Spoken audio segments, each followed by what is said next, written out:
యోసేపు లైఫ్ గురించి మీకు కొద్దో గొప్ప తెలుసు కాబట్టి మీరు ఈ కళను ఈ విధంగా అధ్యయనం చేస్తున్నప్పుడు మీకు గగ్గురుపాటు కలిగించి ఎంటుకలు నెక్కపరుచుకునేటువంటి సన్నివేశం ఏంటంటే, దేవుడు చూపించినటువంటి కళ ఏంటి అంటే, దర్శనం అదే కళలో చిత్రం ఏంటంటే, ఒక పన నిలబడింది, మిగిలిన పనలన్నీ పడిపోయాయి. పనలోంచి వచ్చేదేంటి? ధాన్యం. పనలోంచి వచ్చేదేంటి? గోధుమలు. పనలోంచి వచ్చేదేంటి? తిండి. మిగిలిన 11 కింద పడిపోయినప్పుడు వీళ్ళు తిండి లేకుండా కాళ్ళు పట్టుకున్నప్పుడు తిండి పెట్టేది నేనే. యోసేపు చేసింది అదా కాదా చెప్పండి?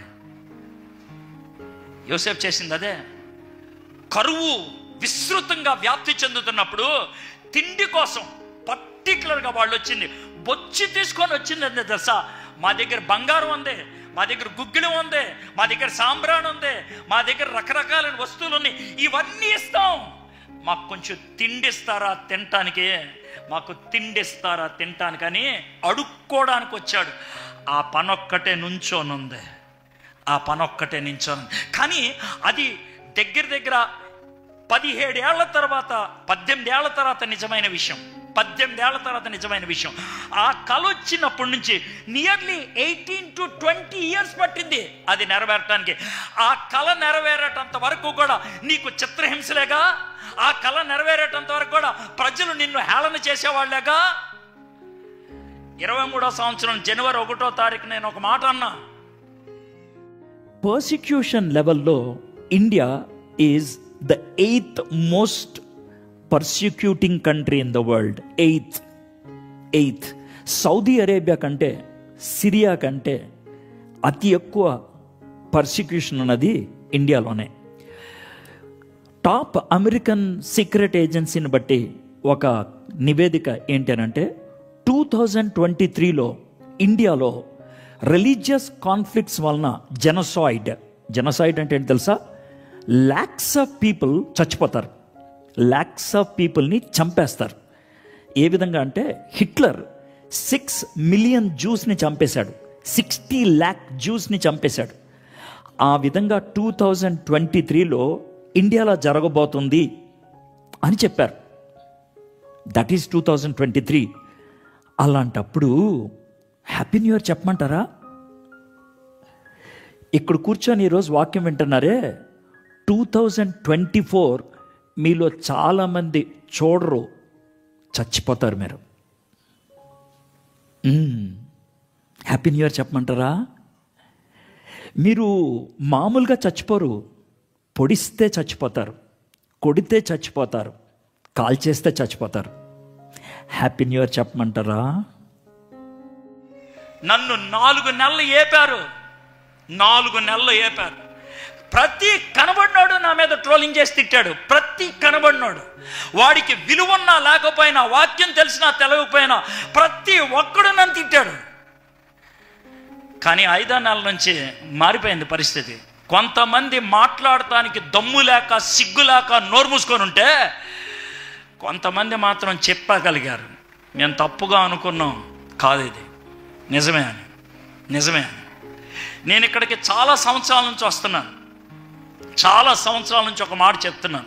నేనేదో ప్రవక్తనని చెప్పట్లా, ప్లీజ్. నేను ఒక పొలిటికల్ అబ్జర్వర్ని అంతే. I'm not a prophet. దేవుడు నాకు ప్రవచన వరం ఇవ్వలో. ప్రవచన వరం ఉన్నవాళ్ళు ఉన్నారా అంటే ఉన్నారు, నేను కాదు. ఐఎమ్ నాట్ దాట్, నేను కాదు. ప్రవచన వరం ఉన్నవాళ్ళు మీరు నమ్ముతారా? Yes, I will believe. దేవుని వాక్యానుసారంగా వాళ్ళు మాట్లాడుతున్నప్పుడు ఐ విల్ టేక్ ఇట్, నేను నమ్ముతాను. I'm not against the gift of prophecy. ప్రవచన వరానికి వ్యతిరేకిని కాదు నేను. కానీ నేను చాలా స్పష్టంగా చెప్పిందంటే, I have a feeling, I have a sense. దేవుడు నాకెందుకో ఈ విధమైనటువంటి తృష్ణ ఇస్తున్నాడు. భారతదేశం క్రైస్తవుల్ని హింసించే వాళ్ళలో నెంబర్ 1 దేశం అవుతుందని. నా సొంత మిత్రులు అన్నారు. 19వ స్థానం నుంచి 10వ స్థానం రావడానికి 12 ఏళ్ళు పట్టింది.